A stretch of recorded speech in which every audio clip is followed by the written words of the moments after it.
que esa actividad fue una actividad con un carácter sumamente demagógico. Una actividad también, como tú lo acabas de decir, muy extemporánea, porque nosotros se quiso disfrazar de una actividad de carácter social, de una protesta social, pero todo el mundo sabe que esa actividad se realizó con la finalidad de apuntalar un partido político que precisamente acababa de salir de un escrutinio interno, y por cierto, ese fue mucho de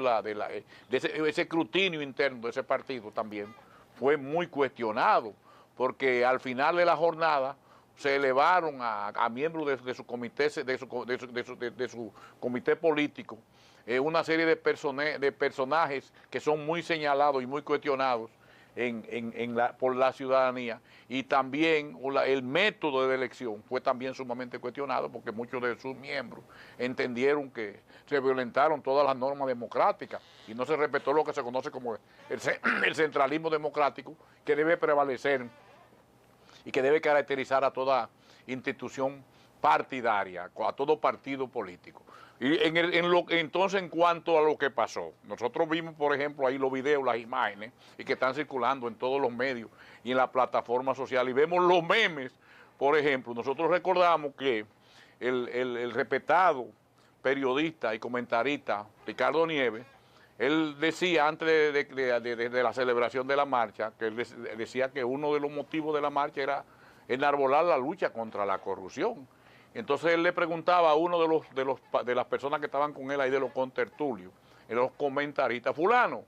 y te voy a decir una cosa, ¿en medio de cuál de los ladrones es que tú vas a marchar? ¿A cuál es que tú vas a escoger? Porque nosotros, por ejemplo, vimos ahí, fue verdad, parece que las palabras de ese caballero, de Ricardo Nieves,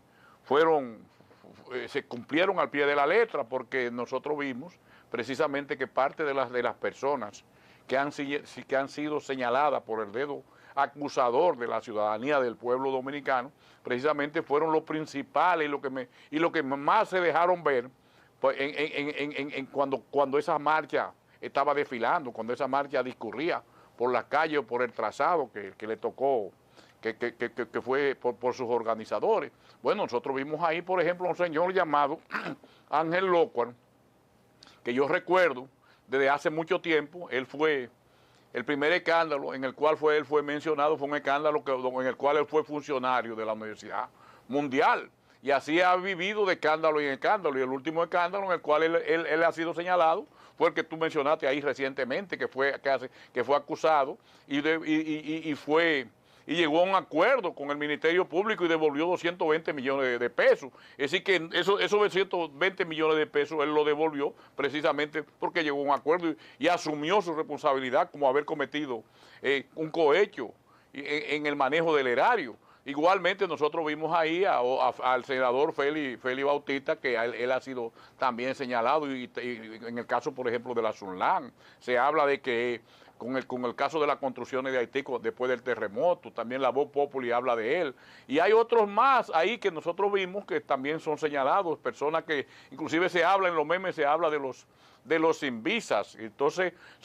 se habla de que cuando a un grupo, a cualquier funcionario, a un grupo de funcionarios de cualquier gobierno, el gobierno de Estados Unidos, el Departamento de Estado, procede a despojarlo de la visa, es por algún tipo de motivo. Eso no es porque ellos son santos, sino lo hace porque realmente han cometido algún tipo de hecho que no lo hace digno de tener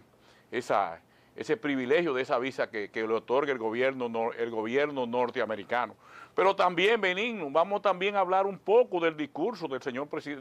expresidente de la República. ¿Quieres que lo dejemos hasta ahí? Ahorita tú continúas con eso. Sí, sí, porque yo quiero continuar con ese clip. Sí. Vamos a dar una pequeña pausa, Máster, y en breve regresamos.